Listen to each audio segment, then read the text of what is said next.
اگلی صاحب میں گنجائش ہے، بندہ پیچھے کھڑا ہو جاتا ہے تو اس پیچھے کھڑے ہونے والے کی نماز نہیں ہوتی جب تک اگلا خلا پڑھنا ہوتا، اس کو چاہیے کہ اس کے اندر کھڑا ہو جائے، یا کوئی مسئلہ ہے تو اس کو پیچھے اکیلا بندہ ہے تو اس کو اکیلے نماز نہیں پڑھنی چاہیے، فقہ نے لکھا ہے انتظار کریں، کسی کے آنے کا انتظار ہو تو رک جائے، نہیں تو اگلے بندے کو ہلکا سا پیچھے گھسیٹ کے لے آئے اور وہ دونوں کھڑے ہو جائیں اور اگلے بندے آپس میں خلاف ہو کر کے ٹھیک ہو جائیں۔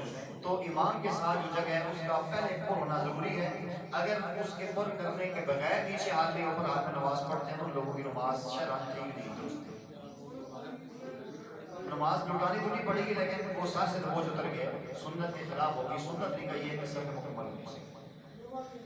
جی آپ کو کیا جیسے بھائی نے پہلے بتایا نا کہ تکبیر تحریمہ میں لوگ جلدی کر جاتے ہیں، انہوں نے پہلے امام سے پہلے اللہ اکبر کے ہاتھ باندھ دیے، ان کی نماز ہوئی یا نہیں؟ غلط ہے جی، امام سے پہلے نہیں کرنا چاہیے، امام سے پہلے کسی بھی رکن میں پہلے کریں گے تو یہ خلاف سنت ہے، ٹھیک نہیں ہے، لیکن جہاں تک نماز ہونے کا تعلق ہے کہ اگر وہ تکبیر تحریمہ کہہ کے کھڑے تھے، ایک تو غلطی کی ہے کہ سنت سے خلاف کی ہے، لیکن جب امام نے پیچھے تکبیر تحریمہ کہہ دی دونوں مل گئے ہیں، تقدیم و تاخیر ہوئی ہے لیکن نماز ان کی ہوگی۔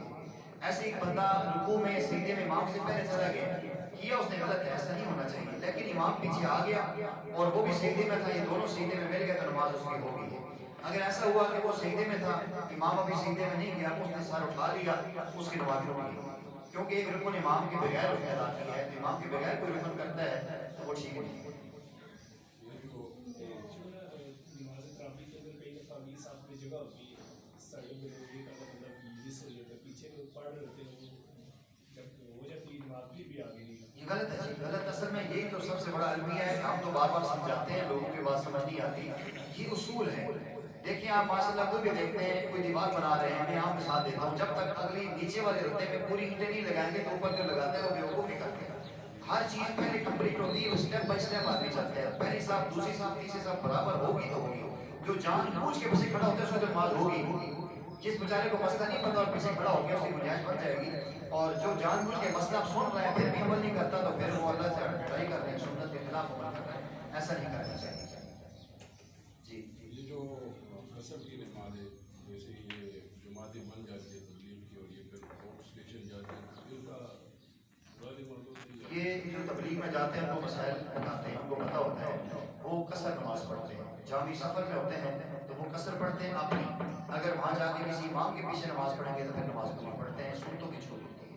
جی ملک صاحب دو سوال ہیں، ایک تو یہ کہ آپ اکثر یہ ہوتا ہے کہ اگر امام صاحب کھڑے ہیں اپنی جگہ سے پیچھے آ جاتے ہیں، ایک صاحب پیچھے ہوتے ہیں تو نیچے والی یہ بلڈنگ یا اوپر وہاں پہ عوام تو کھڑی ہے، کیا وہ اوپر سے ان سے آگے ہو سکتے ہیں یا وہ ان کو بھی ایک صاحب پیچھے ہونا پڑے گا، یا نیچے والے جگہ کو بھی ایک صاحب پیچھے؟ ٹھیک۔ دوسرا سوال یہ ہے کہ چھوٹے بچے اکثر ساتھ والدین سے سو جاتے ہیں 2-3 سال 4 سال تک، جی اگر ان کا وہ پیشاب وغیرہ نکل جائے تو اس سے کیا کپڑے ناپاک ہوتے ہیں یا نہانا پڑے گا یا کیا کرنا پڑے گا؟ جی پہلا مسئلہ یہ ہے کہ اگر امام نماز پڑھا کے پیچھے ہوئے ہیں پھر تو کوئی فرق نہیں ہوتا، آگے پیچھے ہو سکتے ہیں، کوئی بات نہیں، امام کی صف میں آدمی کھڑا ہو سکتا ہے، امام کی امامت کے دوران مقتدی کو آگے نہیں ہونا چاہیے، امامت کے بغیر آگے پیچھے ہو سکتے ہیں، لیکن یہ خلاف ادب ہے کہ امام کے مسئلے میں کوئی پیچھے سے آگے کھڑا ہو جائے، یہ ادب کے خلاف ہے۔ تو اگر امام صاحب نے سلام پھیر دیا اور پیچھے صف میں آ گیا تو اس سے کوئی فرق نہیں پڑتا۔ اوپر یا نیچے جس کا ہماری ایک جی جی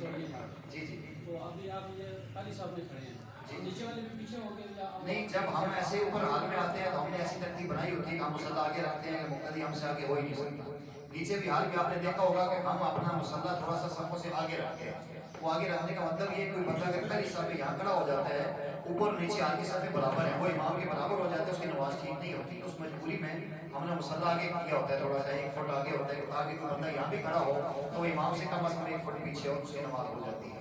اور دوسری جو مسئلہ ہے کہ اگر بچوں سے بچے نے پیشاب کر دیا ہے اور اس میں بستر بھی گیلا ہو گیا ہے اور کپڑے بھی گیلے ہیں اور جسم بھی اگر اس کو پیشاب لگا ہے تو جس جگہ پہ لگے اس جگہ پہ دھونا ضروری ہے، اور غسل تو کچھ جگہ دھونا ضروری ہے، ویسے احتیاطاً پورے جسم میں پانی ڈال دے تو اچھا ہے، اور کوشش کرنی چاہیے کہ جس طرح میں نے پہلے عرض کیا کہ رات کا لباس اپنا الگ بنانا چاہیے، کیونکہ اگر نمازی کپڑے ہوں گے تو پھر اس میں بسا اوقات پتہ نہیں ہوتا بچے نے پیشاب کیا ہوتا ہے، گرمی میں آدمی سامنے پسینہ ہے، ہوا کے وضو کر نماز پڑھ لیتے ہیں، واپس جاتے ہیں یاری تو بچے نے پیشاب کیا ہوتا ہے، اس لیے کوشش کرنی چاہیے کہ رات کا لباس الگ ہو، وہ زیادہ مناسب ہے، اگر کر دیا تو اس جگہ کو دھو لیں۔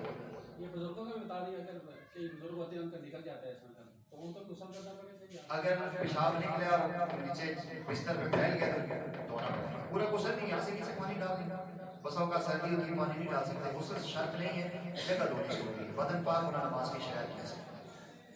مسئلہ میں نے اپنے جی جی ایک کوشش کی کہ میں ان سب کے پاس ٹھیک ہے ٹھیک تو اکثر مقام سے ہٹ کے کہیں دیہات میں آگے پیچھے جانا ہوتا ہے تو امام صاحب نماز پڑھا رہے ہیں اور میں پیچھے پوری صاحب ہے صحیح. تو اس وجہ سے امام صاحب کا وضو ختم ہو گیا تو نکل گیا. اب مجھے جو ہے نا اللہ اکبر کہہ کے باقی نماز پڑھانی پڑے گی یا بغیر اللہ اکبر کے ادھر سے شروع کریں. دیکھیے اگر خدا نہ خواستہ امامت کے دوران امام کو کوئی عذر لائق ہو گیا, وضو ٹوٹ گیا ہے یا اللہ نہ کرے فوت ہو جاتا ہے, کوئی معاملہ ہو جاتا ہے, جہاں جس رکن میں مقتدی موجود ہے وہی سے نماز ابھی شروع کریں. اب مثلاً ایک آدمی جو ہے نا وہ تیسری رکعت میں اللہ اکبر کھڑا ہوا ہے اور امام صاحب کا وضو ٹوٹ گیا, تو امام صاحب نکل گئے تو اس کو دوبارہ اللہ اکبر نہیں کہنا چاہیے, اس کو ٹریک آگے آ جانا چاہیے. یا پہلی رکعت پڑھائی ہے, دوسری رکعت میں یوں کھڑے ہوئے ہیں تو ان کا وضو ٹوٹ گیا, وہ نکل گئے, یا آگے آ کے سورۃ فاتحہ شروع کریں. اللہ اکبر کہنا ضروری نہیں ہے. اگر وہ رکوع میں جاتے جاتے ان کا وضو ٹوٹ گیا ہے تو وہ نکل گیا, تو یہ تو رکوع کی تصریح ہے کہ اللہ اکبر کو آگے کھڑا ہو. جس رکن میں جہاں حادثہ ہوا ہے اسی رکن سے آگے اعراض کرنا ہے, نئے سرے سے اللہ اکبر یہ تکبیر نہیں کہنا.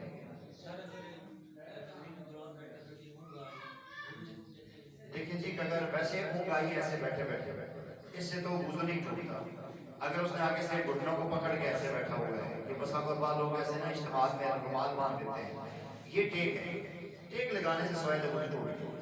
ویسے بیٹھے بیٹھے ہلکا سا یوں بیٹھے بیٹھے ہوا ہے تو اس سے وضو نہیں ٹوٹتا. اصل چیز ہوتا ہے اس کو کہتے ہیں انخائے مفاصل, انسان کے اعضاء ڈھیلے ہو جائیں اور زمین سے اٹھ جائیں, یعنی ایسے سوئے سوئے سوئے اتنا جھٹکا لگا ہے کہ اس کا جسم زمین سے اوپر ایسا ہو گیا, تو یہ سمجھ اس میں خطرہ ہو سکتا ہے ہمارا جو بھی مسئلہ ہو گیا ہوگا, پھر اس کو نیا وضو کرنا چاہیے. اور اگر بیٹھے بیٹھے ایسے ایسے ہو رہا ہے ایسے کچھ نہیں ہوتا, بس اوقات ایسے گر گیا اس کے اوپر تو پھر وضو دوبارہ کر کے آئے گا کہ بیچارے کو پتہ ہی نہیں ہے, نیند اس کے اوپر غلبہ ہو گیا. تو ٹیک لگائے بغیر اگر کوئی بیٹھتا ہے گھوٹ میں ایسے دوزانوں بیٹھا ہوا ہے جیسے تشہد میں ہے, تو اگر اونگ آ بھی گئی ہے تو اس سے وضو نہیں ٹوٹتا. نماز کی کسی حالت میں اگر انسان کی اونگ آتی ہے نماز نہیں ٹوٹتی, لیکن اگر ٹیک لگا کے بیٹھے ہلکی سی 1 سیکنڈ 2 سیکنڈ کی بھی اونگ آئی ہے تو وہ لا کے سے وضو. جی جی جی جب بھی دیکھیں اصل چیز تو یہ مختلف مسئلہ ہے جی کہ امام کو جب ہم نے امام مانا ہے تو قرات الامام قراتہ, امام کی قرات ہی مقتدی کی قرات ہوتی ہے. تو ثنا پڑھ کے ہم نے خاموش ہونا ہے, رکوع کی تسبیحات کہنی ہے, اگر میں سورۃ فاتحہ مکمل کی تو آستہ آمین کہنی ہے, تشہد ہم نے پڑھنی ہے, بس درود شریف پڑھنا ہے. باقی پیچھے اگر ہم بھی پڑھ رہے ہیں اور امام بھی پڑھ رہے ہیں تو پھر ہماری اور امام کی برابری ہے, اس میں فائدہ نہیں. بس ان کی اپنی غلط ہے, سنت کے خلاف ہے. قرآن کریم میں ایک آیت ہے, میں نے 12 عرض کیا ہے, قرآن میں اللہ کہتے ہیں وَإِذَا قُرِئَ الْقُرْآنُ فَاسْتَمِعُوا لَهُ وَأَنصِتُوا لَعَلَّكُمْ تُرْحَمُونَ, کہ جب بھی قرآن پڑھا جائے تو چپ رہو, خاموش ہو, شکر تاکہ تم پہ رحم کیا جائے. یہ مطلقاً قرآن کی آیت ہے, اس میں کوئی مقید نہیں. جب بھی کوئی بھی قرآن پڑھے گا تو پچھلے لوگوں نے خاموش ہونا. اب امام سورۃ فاتحہ پڑھ رہا ہے تو سورۃ فاتحہ قرآن ہے, امام کی صورت میں لا رہے تو قرآن ہے. کوئی بندہ پیچھے پڑھتا ہے تو قرآن کے نص کے خلاف کرتا ہے, بھلے وہ اپنی مضبوط عقل کی بنیاد پہ کہتی نہیں کہ میری عقل یہ کہتی ہے, میں نے قرآن دیکھا جو غلط ہے. اور یہ جنگ یہ ٹھیک ہے, اس سے نبی علیہ السلام نے منع کیا, اس سے احتیاط کیا. بس جی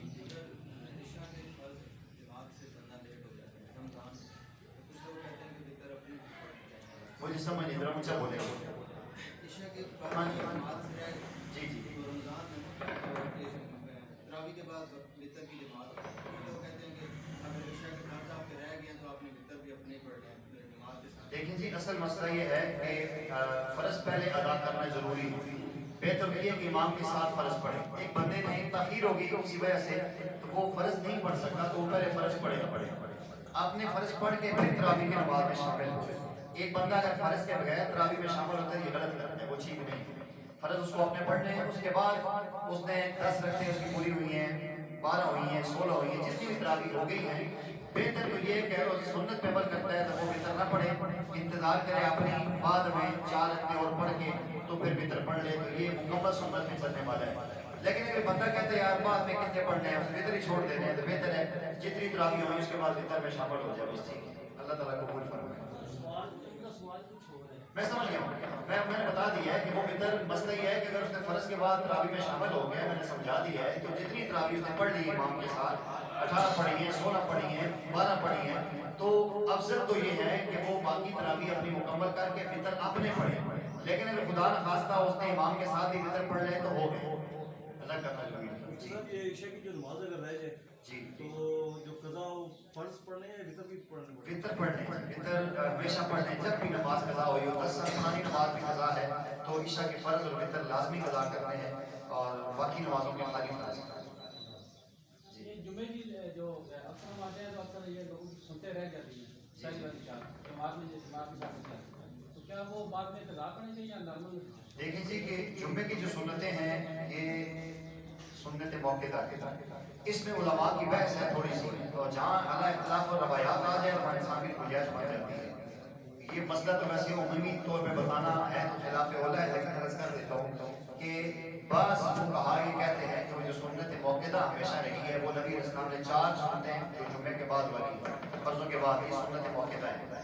بعض حدیث میں آتا ہے کہ نبی اسلام نے صحابہ فرماتے ہیں، ہم نے ایک صحابی کہتے ہیں میں نے دیکھا پیارے آقا نے 4 پڑھی، دوسرے صحابی کہتے ہیں میں نے دیکھا کہ نبی اسلام نے 2 پڑھی، تو اس میں اختلاف روایات آ جاتی ہے، تو یہ 2 یا 4 اس میں ملا کے 6 رکھتے بنتے ہیں۔ عمومی تو مسئلہ یہ ہے کہ 10 کی 10 سنتیں موقع ہے، تو اگر نہیں پڑھے گا تو وہ گنہگار ہوگا، لیکن کوئی بندہ اس حدیث کو سامنے رکھتا ہے، ایک صحابی کہتے ہیں کہ میں نے دیکھا پیارے آقا نے 4 ہی پڑھی، تو وہ 4 پڑھ کے اگر چلا جاتا ہے تو اس پہ معاوضہ نہیں ہے۔